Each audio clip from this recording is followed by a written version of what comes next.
அவர் ஒரு வார்த்தை சொன்னா கேட்கணும்ல, அதை மீறி ஏன் அதை பண்றாங்க? ஏன் கண்ட்ரோல் பண்ண முடியல? ஏங்க அவர் இந்த வார்த்தையெல்லாம் சொல்றாருன்னு அவனுக்கு எங்க போய் சேரும்? நீங்க அறிக்கை எழுதுறீங்க, அங்க மேடையில் ஏறி நீங்க பேசணுங்க. அந்த இன்டென்ஷனே இல்லைன்னு தானே சொல்றேன். யாரும் தன்னை குற்றம் சுமத்தி விடக்கூடாது அப்படின்னு தப்பிச்சுக்கிறதுக்கு ஒரு அறிக்கையை விடுறான் அவன். நீ உண்மையிலுமே ஒரு தலைவனாக இருந்தா, ஏங்க சீஃப் மினிஸ்டராக இருக்கிற ஸ்டாலின், திமுக மேல எல்லா விமர்சனம் வை.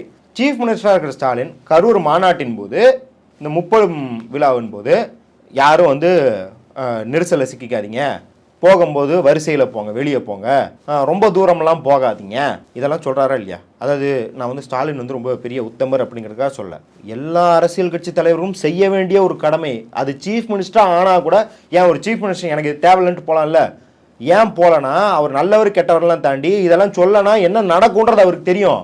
அப்போ இது எதுவுமே தெரியும் தெரியாமல், அதாவது இந்த அளவுக்கு தெரியாதுங்கிறது கிடையாது, தெரியுங்கிறது கிடையாது. நான் தெரிஞ்சுக்கவே விரும்பலை. நான் கூட்டத்தை காட்டி பற்றியா மதுரை மாநாட்டில் 1,00,000 பேர் சேர்ந்துட்டான், திமுக காலி, கதருங்க கதருங்க